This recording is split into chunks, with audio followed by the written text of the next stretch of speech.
Previously on MotoringBox. This is actually a pretty easy job, to be honest. Thought it was going to take way longer for some reason.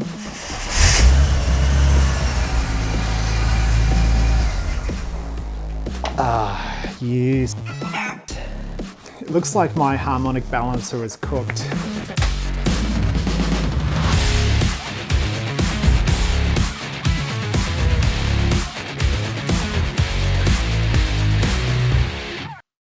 Hey guys, and welcome back to MotoringBox. I'm Sean McKellar. This is my 2004 BA Falcon Mark II XR6 Turbo. And I tried to replace the idler pulley, the belt tensioner, and also the drive belt on the front of this car last week, and I did run into a bit of a problem. And basically, I found out my harmonic balancer is in the process of departing from the front of the engine.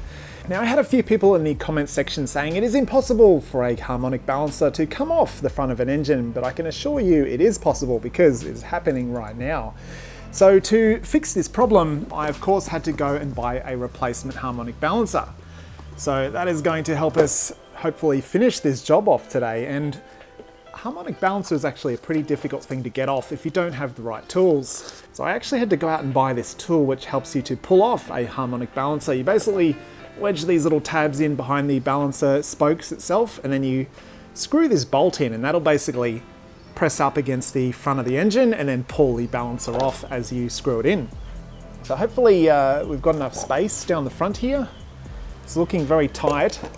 I don't really want to have to remove the radiator to get this done, so I'm going to see if we can get it done with the radiator in place. But I'll bring you guys in a little bit closer so you can actually see what's going on, and I'll just explain it perhaps a little bit more clearly. Alright, so here's the deal. Last week I replaced the tensioner, which is this thing here. I replaced the idler pulley, which is this thing here. And what I found out is the belt is actually coming off the water pump here. You can see about more than 5 mil of the water pump pulley on the back here. And then the belt is actually hanging off the front by a couple of mil. That problem gets worse when the belt travels down here to the tensioner. You can see again a few more mil of the pulley off the back there. Let me just focus so you can see it. There we go. So yeah, you can see a bit of the pulley here at the back, and the belt is actually rubbing on the front of the tensioner. So basically the belt is sitting way far forward than it should. So when you think about that, what actually dictates the position of this belt? Well, it's certainly not the water pump pulley or the tensioner, because they're running on the back of the belt, which doesn't have any grooves in it. So what you need to do is basically trace back what is controlling the position of this belt. The first is actually the alternator. So you've got this little ribbed pulley down here on that. And then the next one is actually the harmonic balancer. And when I eyeball this thing, you won't be able to see it on camera. Well, actually you can a little bit. It is sticking out by a few millimeters, maybe at least 5 mil, probably more. So because it is sitting out a little bit, it's pulling this belt forward.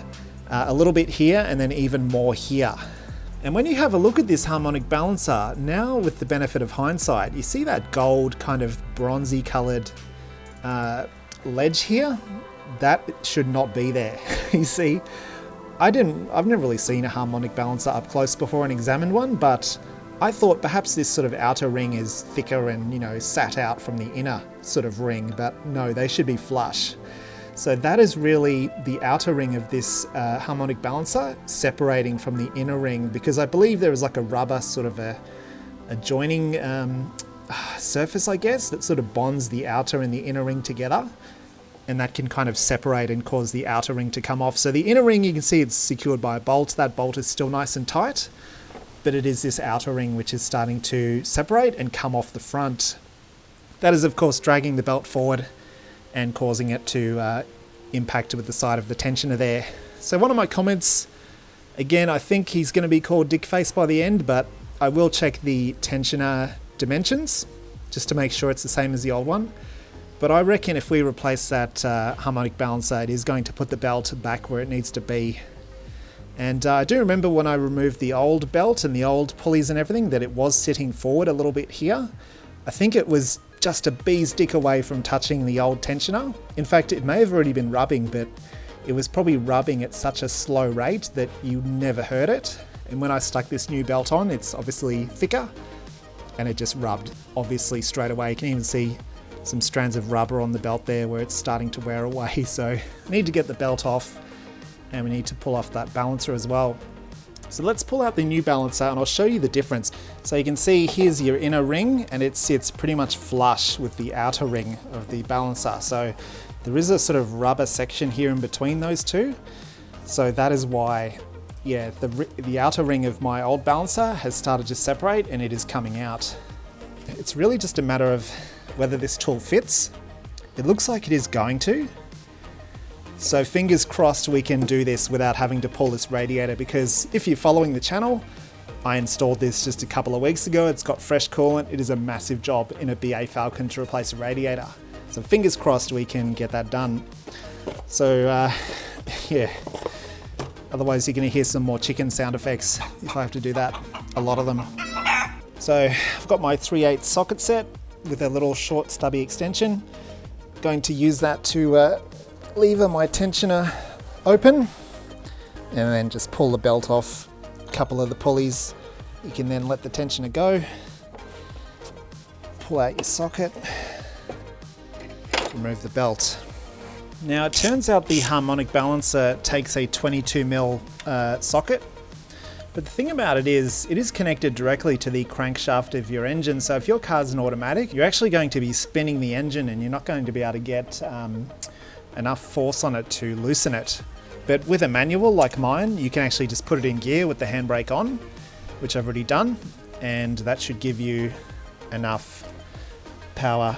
Well, I say that, but it is spinning a little bit. But I can hear it loading up against the handbrake, so hopefully I might have to get my longer wrench.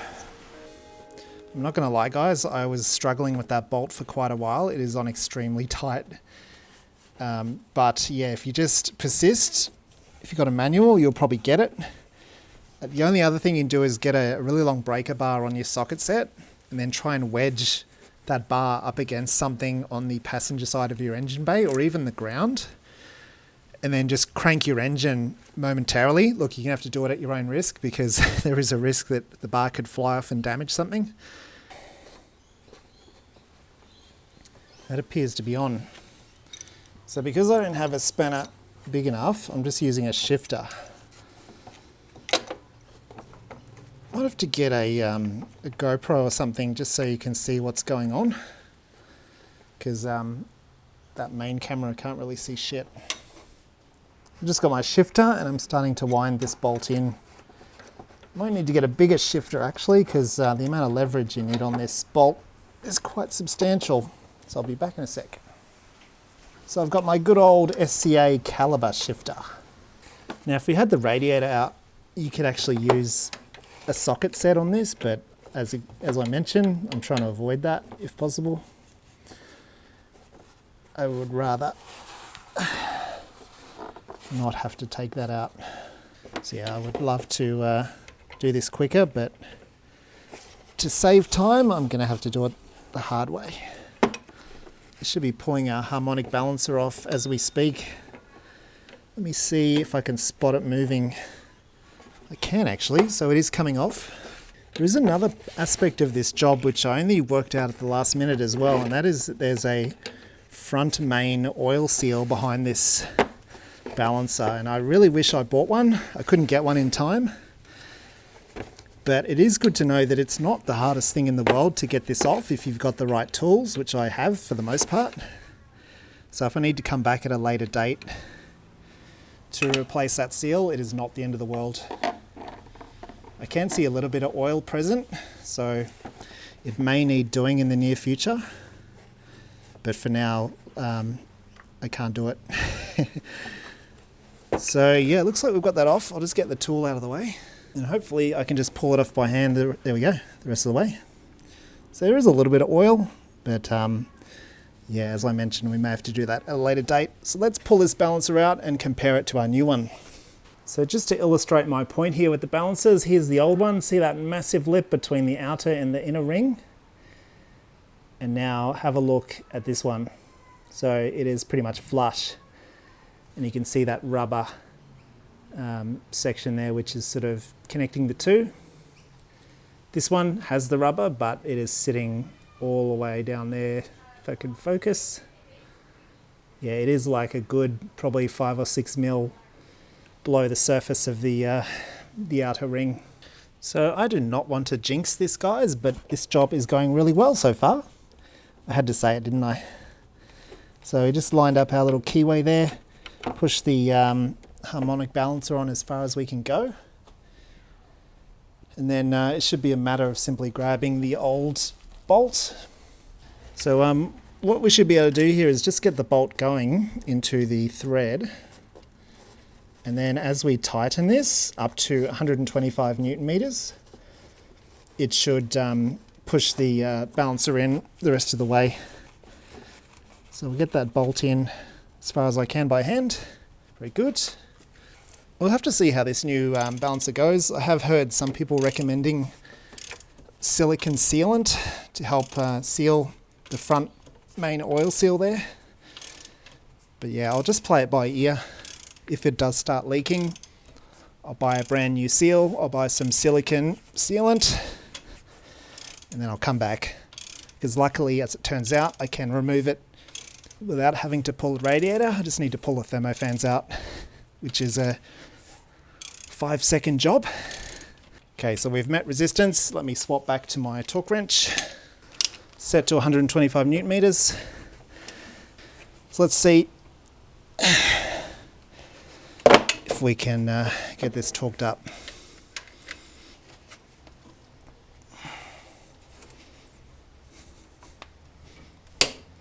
All right, I think we've just hit it. Let me do it one more time. Very good. So already, just by eyeballing this, it looks perfect. Everything's lining up stunningly. Old mate from the comments, it is looking increasingly like you are going to be called that word, because the tensioner is lining up perfectly from what I can see. But let's get the belt on and we can finalize that, and you can find out for sure if that's your new name. Give it one final check. It's all looking good. It's all aligned on all of the ribbed pulleys. So we got to crank our tensioner all the way. Make sure you don't pinch your fingers in case you let it out. Get it in place. Double check everything. That's all looking good. And then let your tensioner off. So I think this belt is still okay. It does have a couple of frayed edges on it from where it's been rubbing previously. But it was only running for probably less than 20 seconds, so I think it's going to be okay. It's also looking really good so far. It is about 5 mil away from the arm of the tensioner here, so it's definitely not going to rub. But let's start this engine up and see how it goes, because last time, as soon as the engine started, the belt basically moved into its position, and that's when it started rubbing. So you may see a few of these moving around as it starts, but hopefully not too far. Awesome, let's give it a shot.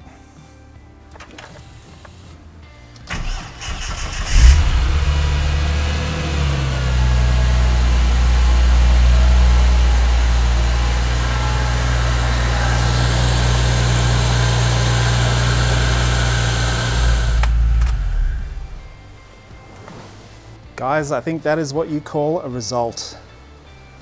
So what's the takeaway from this? The takeaway would probably be, if you're going to replace your tensioner and your idler pulley, or pretty much any other thing on the front of the engine, you probably should do your harmonic balancer as well. Also wanted to thank you guys, some of you leaving your automotive horror stories in the comments last week. There are some corker, terrible stories in there. For jobs that should have been simple, but turned out to be a nightmare. Kind of put my one to shame, really. There were plenty of people having much harder times than me. So yeah, it did make me feel a little bit better about it. And none of us are perfect. We are all human, so yeah, my mistakes. You know, I should have ordered a harmonic balancer. I should have probably ordered a front main oil seal as well. But yeah, especially in times of COVID lockdowns, which some of us around the country are facing at the moment, it's not always easy to duck out and get parts. And when you do order online, it does take a while to get them. So that's really it, guys. I really hope a lot of the issues we're facing under here have been taken care of. There's still a few more jobs I want to do before we get this car tuned. One of which is probably what I'm going to do next week, which is an aftermarket oil feed line for the turbocharger, because one of these hard lines, it's not that one, that's for the coolant, but there's another hard line running along the front of the engine and down to the turbo, which is notorious for clogging, because where that hard line connects, there's a tiny little filter which can get clogged up, and when it does get clogged, no oil can flow through that line and get to the turbo, and then your turbo dies. It's impossible to predict when it's going to happen, because it depends on how well the engine's been maintained, how often it's had the oil changed. I think this one's pretty good, so touch wood, we're still okay. But next week I'm probably going to replace that hard line with an aftermarket version, which you'll see in that video. But that's something a few of you guys in the comments have been mentioning. Rest assured, I am going to do it. It is coming. Yeah, probably next week, I would say. All right, guys, so we are done. Isn't it funny the difference a week can make? This car, yeah, I had a hell of a run with it last week. Unfortunately, couldn't finish the job. Terribly sorry if you felt like your time was wasted watching that video. But that's just how it can happen with cars sometimes. So you got to take your wins when you get them. Because this week, I'm just so glad I was able to do that without having to pull the radiator, pull everything else out, which I would have needed to have done that job. Luckily, this awesome little pulley or harmonic balancer removal tool, even though it is expensive, if you're always going to be around Falcons for quite a few years, it is probably worth it. I did check the harmonic balancer on the AU. It looks perfect, but you never know when I'm going to need that tool again. And of course, if you've got mates with Falcons, perhaps you could split the cost a couple of ways, and then whoever needs the tool can use it. So yeah, you're doing your mates and you're doing yourself a solid if you get that tool, because if you didn't have it, I don't know how the hell you would get that balancer off. It was on there extremely tightly. You would have to pull everything out of the front of the car to get enough access to try and rip that off. And even if you could, I don't think you'd be able to. You wouldn't have the strength to do it. It's just wedged on there super tight. So yeah, I guess you've got two choices. You pay a mechanic to replace your harmonic balancer for you, or you invest in one of those tools, because it did an amazing job. So that's it for this week, guys. Thank you very much for sticking with me. I don't want to create crap content. I did feel a little bit guilty with that video last week, but it's just how the dice can roll sometimes. You just end up with, or being dealt a really shitty card, I guess. Sorry for all the casino analogies. But yeah, look, it doesn't always roll in your favor. Shit can happen. So thank you very much for watching. I'm really glad this engine's running pretty well. We've got a few more things, as I mentioned, to do with it, but in the next video, which will be out just in a day or two after this one, I will be taking you guys for a bit of a drive so we can hear that exhaust. And I haven't driven this car for, geez, about 3 or 4 months. So it'll be good to get behind the wheel again, even though, as I mentioned, we can't flog it and give it 100% throttle, just because it will need to be tuned. This car does have an aftermarket piggyback ECU, meaning it'll probably deal okay with the new exhaust and the new intercooler. It's not going to hit boost cut or yeah, have any problems like that. But I don't know how the tune is going to be affected from those upgrades. So it never has run 100% right. I sometimes would hear a ping or two, sort of around 4 or 5 grand if you're on full throttle. So I definitely don't want to be flogging this thing if it's not tuned exactly right, because these engines do have very skinny conrods. So you want to make sure they're tuned properly, tuned sympathetically, before you go and give them a hard time. So, but that won't stop us. We'll be able to take this thing out for a drive, still give it a bit of boost. It'll handle that fine. And we'll certainly get an indication of what that new Venom exhaust sounds like, because it looks amazing. Just getting a glimpse of those big 3-inch tips on the back, tell you what, it does things to me that not many things can do. So I'm really looking forward to that. So thank you very much for watching. If you want to support the channel, become a Patreon member or even join up. There is a join button down the bottom below this video. For a couple of bucks a month, you can support the channel, get early access. Some people have watched this video a whole 24 hours before you guys. So check their names below. Those guys are awesome. They're making this channel happen. It's a hard slog sometimes with the amount of money that it takes to run a channel like this, the amount of effort, amount of time. It's crazy, so I really appreciate your support. So thank you very much for watching. I'll see you next time.